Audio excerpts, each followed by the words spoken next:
great music, right? One of the most prolific writers of all times made an observation that is worth repeating. The power of failure is underestimated. I would mention her name, but I don't want to be sued. By the way, should you ever wish to use any of my videos, writings, podcasts, etc., please do so, and you do not need to be concerned about being sued. Just be fair and mention the source.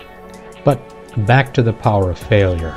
A few weeks ago I received an email from a viewer who thanked me for my video on marriage.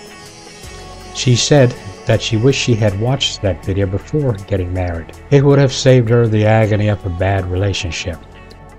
Of course, ego being what it is, I was gloating about my message.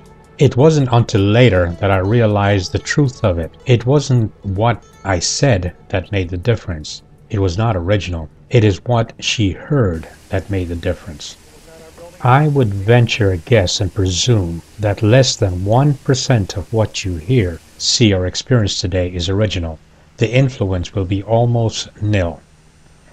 The truth is that we are exactly what we trained ourselves to be. We are failures because we trained ourselves to fail. We trained ourselves to be lazy, to be arrogant, ignorant, self-absorbent, to lack enthusiasm, to be sloppy, to be inefficient. That's right. We trained ourselves to fail. And let's face it, if you cannot see it in yourself, you certainly can see it in others, because you encounter mediocrity every single day of your life, don't you? Right about now, you're probably thinking that I am arrogant and self-absorbent and filled with myself. We also trained ourselves to have bad attitudes. Your attitude is your choice. Here's the thing. High school gave us all the same tools. What we did with those tools was all a matter of choice. I know it's in vogue to blame others, society, your economic conditions, this, that, or the other for your failure. But you and I know the truth. You trained yourself to fail. Do you remember being asked to take out the trash, stack the dishwasher, clean up your room? You thought that in not doing that, you're getting away with something, right? Well, you are not. You're simply training yourself to be a failure. You didn't hurt the other people by not doing what they asked you to do. You're simply hurting yourself. And when your parents told you that you were not better than your worst friend, you thought that your parents didn't know what they were talking about. You were wrong. They knew exactly what they were talking about. You have trained yourself to be no better than the worst friend that you have. If he's a liar, so are you. If he's a cheat, so are you.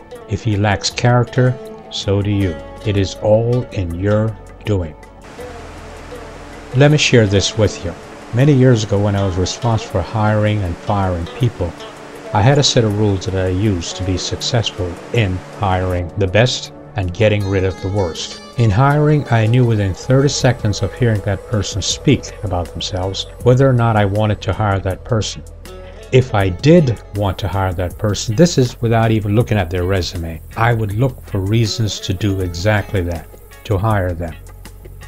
If I didn't want that person around me, then I would search high and low to find excuses not to hire that man or woman. Think about that the next time you go for a job. And of course, the law is written in such a way that I can do precisely that and get away with it. The attitude and behavior of men and women are always their choice. They determine their own fate. Not the government, not the parents, not society. The individual decides their own fate by how they trained themselves.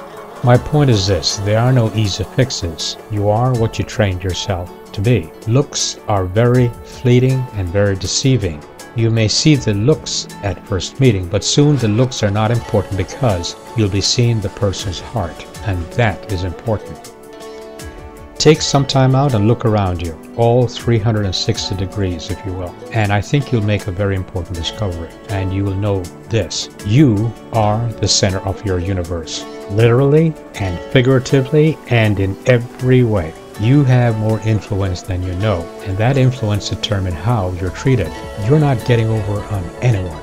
If you're a failure, the whole world knows it, and they also know that you are exactly what you trained yourself to be. I'll leave you with this thought. When people would meet the Buddha, they would ask, "Are you a god?" No. Are you an angel? No.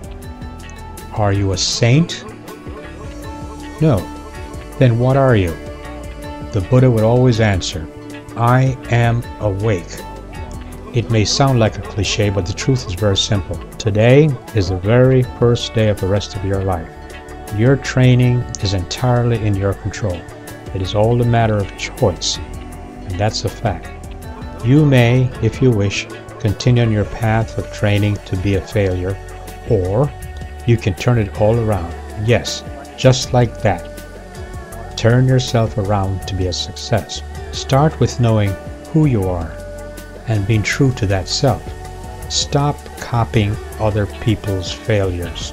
Then work on your attitude. The two operative words there are work and attitude. Then, of course, work on your enthusiasm. Be enthusiastic about life and living. It took you a lifetime to be a failure. I think you'll be pleasantly surprised to find how little time it'll take to be a success. It is your choice.